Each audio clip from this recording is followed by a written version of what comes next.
이제 범불안 장애가 또 다른 정신과적 질환들과 많이 이제 병발하게 되는데, 우울증은 많게는 50%, 또 알코올 같은 그런 물질 남용 장애도 한 3명 중에 1명, 또 다른 어떤 불안 장애, 뭐 예를 들면 공황 장애, 뭐 사회 불안 장애, 공포증 이런 불안 장애랑 병발할 확률도 뭐 거의 3명 중에 2명 이상, 그건 이제 평생 유병률이라 해서 평생 사는 동안에 생길 수가 있습니다. 그것은 그만큼 이 범불안 장애가 불안에 있어서 매우 중요한 어떤 키 인자가 아니겠냐라는 것이죠. 그래서 범불안 장애 이제 있었던 환자분들이 공황 장애로 발전한다거나 또 우울증으로 빠져든다거나 또 알코올 장애로 들어가는 그런 현상이 벌어질 수 있죠. 우리가 이제 이런 거를 하나 말씀드릴 수가 있습니다. 특히 이제 이런 불안 장애 또 범불안 장애 환자분들이 이 결정을 잘 못 내리고 속에서 갈등이 잘 일어나는 그런 기질적, 성격적인 경향이 있습니다. 즉, 우리가 인생을 살다 보면 왼쪽 길, 오른쪽 길 계속 선택의 기로에 나타나게 되는데, 범불안 장애 환자분들이 그런 상황에서 잘 결정을 못 내리고, 왼쪽 길로 갈까, 오른쪽 길로 갈까, 이런 갈등이 오래 지속이 되는 경향이 있습니다. 물론 갈등은 누구나 다 하는 것이지만은 이런 분들은 그 갈등이 오래 간다는 것이죠. 그래서 이런 갈등이 오래 갈 경우에는 결국 들어서지도 못하고 왼쪽 길 오른쪽 들어서지 못하고 거기서 서성이게 되는 것이죠. 서성이는 게 결국 뭘까요? 불안이죠. 그러니까 불안해지는 거죠. 또 불안은 누구나 불안할 수 있습니다만은 또 이 불안이 오래 갈 경우 거기에 이제 에너지가 다 쓰이는 거예요. 머릿속이 그냥 복잡하고 걱정, 불안으로 꽉 차 있다 보니 거기에 에너지가 소진이 된다고 볼 수 있죠. 결국 지쳐 쓰러지게 됩니다. 뭡니까? 우울증이죠. 그러니까 갈등, 물론 이제 갈등 이전에 어떤 여러 가지 스트레스가 작용할 수도 있겠습니다만은 어떤 스트레스, 오랜 또 스트레스는 갈등을 유발하고 또 갈등이 오래되면 또 불안을 유발하고 또 불안이 오래되면 우울해진다. 우울증을 유발한다. 이렇게 우리가 도식적으로 한번 말씀드릴 수가 있겠습니다. 범불안 장애하고 우울증하고 어떻게 보면 일면 비슷한 그런 양상을 띠기도 합니다. 뭐 잠을 좀 못 잔다든가 집중력이 떨어진다거나 혹은 피로해진다거나 이러한 것들은 좀 우울증과 범불안 장애가 비슷한 양상의 증상일 수 있는데 실은 그 둘을 잘 구분을 해야 됩니다. 범불안 장애 환자분들은 그 내면의 그 과도한 걱정 또 초조 불안감 이런 것들이 오래 지속이 되는 그런 경향이 있습니다. 또 근육 긴장이 또 잘 된다라는 것이죠. 그래서 우리가 이제 이렇게 임상에서 이제 우울증 환자분들이 오시게 되면 물론 우울증 자체만 갖고 계신 분도 계시지만 우리가 이 우울증이 도대체 어디서 왔는가를 잘 우리가 살펴보는 것이 중요합니다.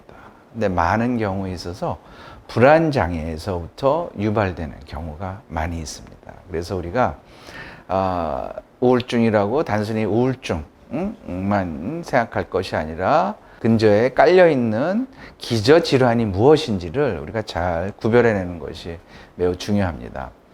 그래서 저는 어떤 경우에 보면 우울증이라고 하는 것은 어쩌면 그냥 정신과 질환의 어떤 파이널 엔드다. 즉 정신과 질환의 최종 종착점이다 라고 말씀을 드리기도 하는데 어떻게 보면 우울증이라는 건 좀 비특이적인 거라고도 볼 수 있습니다. 또 여러 가지 임상 양상도 다양하고 또 그 원인적인 것도 여러 가지 다양하다고 우리가 얘기하고 있지 않습니까?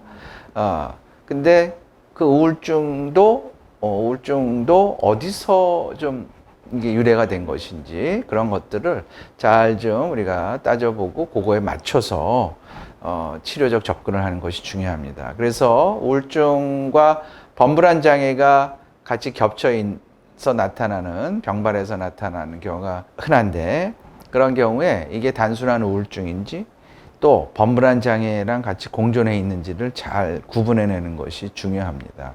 그래서 우울증만 치료해서도 되는 것이 아니고요. 이제 이런 경우가 있습니다. 우울증인 줄 알고 이제 우울증 치료를 했는데 우울증은 좀 호전이 됐지만 그 남아있는 그 범불안 장애의 그런 양상들이 이제 숨어 있던 것이 올라오는 경우가 있어요. 그거는 좀 달리 접근을 해야 되거든요. 그래서 그런 경우에 우리가 범불안 장애에 대한 진단을 잘 내리고 또 치료를 잘 하는 것이 매우 중요하다고 할 수 있겠습니다. 어떤 정신의학자들은 범불안 장애는 우울증의 어떤 전구 질환이다 라고까지 말씀하기도 합니다.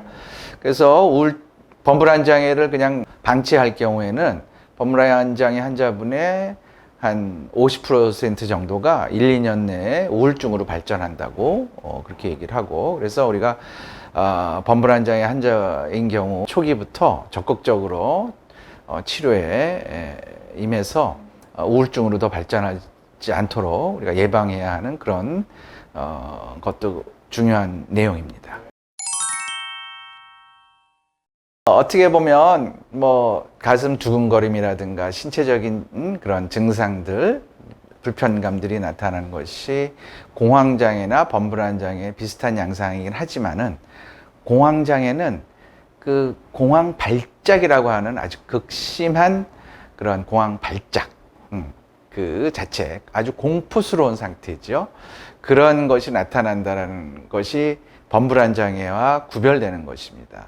또 공황장애 환자분들에 있어서의 걱정은 소위 공황이 오면 어떡하지 하는 그러한 예기 불안으로서 흔히 나타나게 됩니다. 범불안 장애 환자분들은 뭐 사소한 뭐 전반적인 일상 생활의 영역에서의 걱정, 불안이 지속이 되는 것이라면 공황장애 환자분들은 공황이 오면 어떡하지 하는 그러한, 또 내가 지하철을 타면 또 불안해지면 숨이 막히면 어떡하지 하는 그러한 걱정이 주로 나타나는 것이고 범불안 장애와 구별되는 점이라고 말씀드릴 수 있겠습니다. 또 사회불안 장애 혹은 뭐 사회공포증이라고 얘기했던 그런 질환과도 구별할 수 있는 것은 이제 이런 사회불안 장애는 어떤 대인공포증과 이제 무대공포증으로 보통 나눠지게 되는데, 이제 대인 관계에서 좀 뭐 윗사람이라든가 처음 보는 낯선 사람과 대면했을 때 극심한 그런 공포심에 가까운 불안이 나타나는 경우가 이제 사회불안 장애, 대인공포증이라고 얘기할 수 있고, 또 이제 무대공포증은 또 남들 앞에 무대에만 서면 극심한 불안, 공포심이 나타나서 힘든 경우, 이제 이런 거와 범불안 장애는 구별이 된다고 이렇게 얘기할 수 있겠습니다.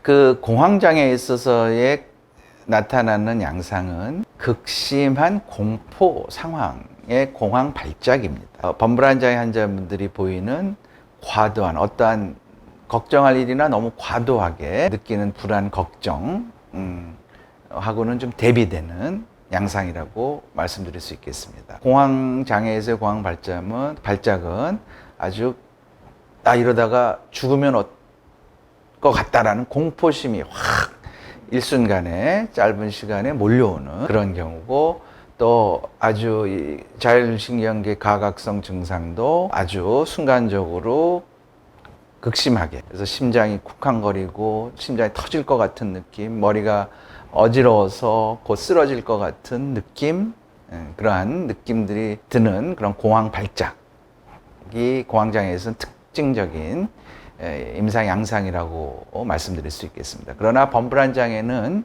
그러한 극심한 공포 상황, 또 극심한 그런 자율신경계의 항진 증상은 나타나지는 않습니다.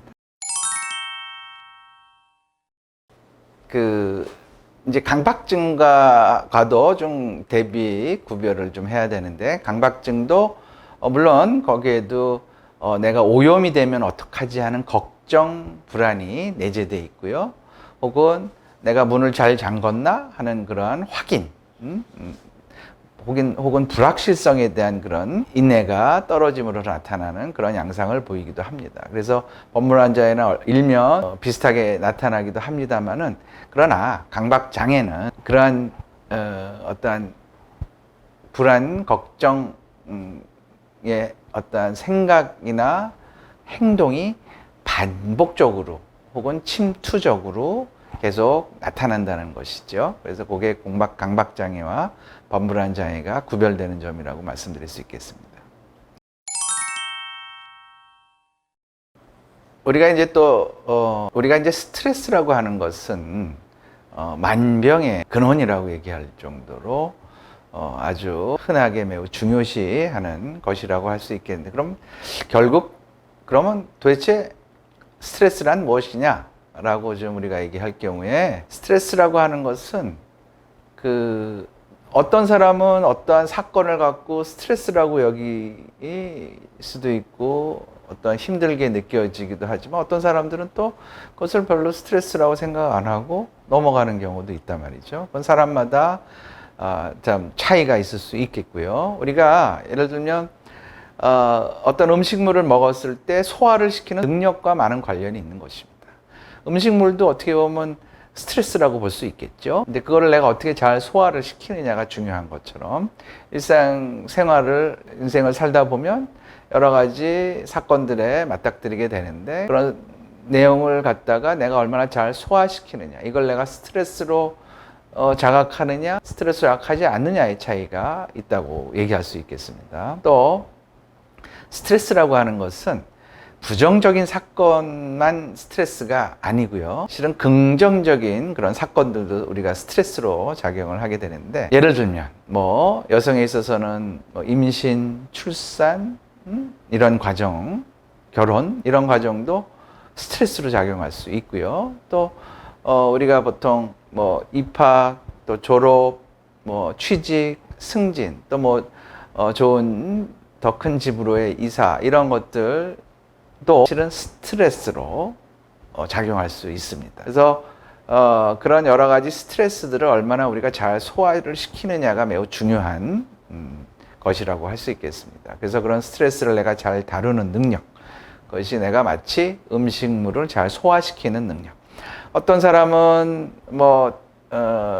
조금만 과식해도 막 속이 아파서 힘들어 하시는 분이 계시는가 하면, 또 어떤 분들은 조금 소주 한 두세 병 드시고 해도 별로 속에 탈이 안 나는 분이 있을 수 있고, 어떤 분은 소주 한두 잔만 먹어도 속이 탈이 나시는 분이 계실 수 있듯이, 우리가 그런 어떤 스트레스를 내가 어떻게 잘 소화시키느냐는 것은 각자에 따라 달라질 수 있겠고, 그것을 내가 잘 소화시키려고 하는 능력을 기르는 것이 매우 중요하다고 할 수 있겠습니다. 범불안 장애와 또 스트레스가 일면 또 혼동되는 것일 수도 있겠습니다만은, 범불안 장애는 하나의 질환이다라고 인식을 하시면 되겠습니다. 너무 과도한 걱정을, 또는 사소한 거에 대한 걱정, 또 근육 긴장, 또 불안 초조감을 주 증상으로 하는 그러한 어떠한 정신 장애의 일종이라고 생각하시면 되고, 스트레스는 그냥 우리가 일반적으로 광범위하게 인생을 살면서 느끼는 여러 가지 인생사에서 자극하는 그런 여러 가지 상황들을 스트레스라고 말씀드릴 수 있겠습니다.